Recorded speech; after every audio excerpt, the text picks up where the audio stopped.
Les jumelles sont indispensables pour la balade que nous nous apprêtons à suivre pour observer les oiseaux de la réserve naturelle de Cambounet sur le Sor.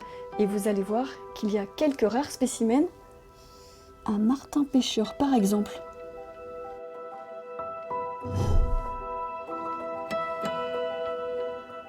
À partir de là, ouais, c'est vrai que le mieux, c'est d'essayer d'être le plus calme possible. Les arbres et les buissons offrent un rempart végétal à la réserve.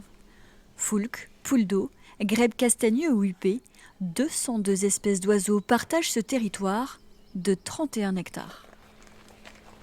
Eh ben, il est juste derrière les foulques là, il vient de plonger. 4 observatoires ont été installés pour guetter les animaux sans les déranger. Sur le chemin qui longe le site, les chants des oiseaux interpellent les visiteurs. Un petit pouillot de Bonelli, c'est un tout petit oiseau. Il nous chantait là, Voilà, c'est celui-là. La réserve a été créée en 1990 pour protéger une colonie de hérons, l'une des plus importantes d'Occitanie. Plus loin, vous avez un héron cendré qui est positionné. L'espace naturel héberge également bioraux, aigrets de garzette et surtout hérons garde-bœufs, les plus nombreux. 700 couples cette année nichent sur les îlots.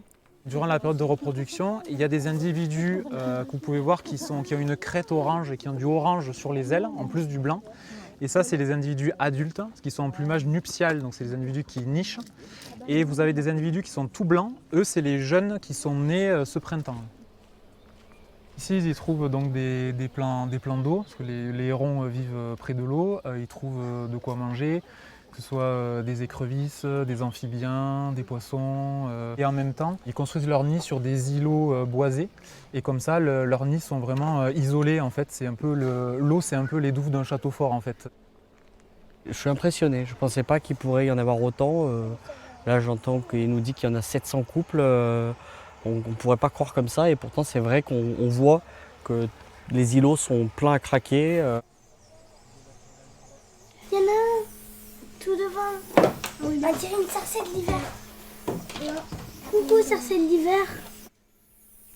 Le soleil s'est couché, les hérons aussi. En revanche, c'est l'heure de se lever pour les chauves-souris. Pour les repérer dans la nuit, la guide utilise un appareil, une bat-box, qui rend audible à nos oreilles les ultrasons de ce petit mammifère. Donc là, on sait qu'il y a une chauve-souris qui est juste au-dessus de nous parce qu'on entend son cri justement. En fait, elles produisent des ultrasons d'une pour se repérer dans l'espace et aussi pour trouver leur proie, notamment des insectes. La balade crépusculaire s'achève, les visiteurs laissant derrière eux le cri des chauves-souris.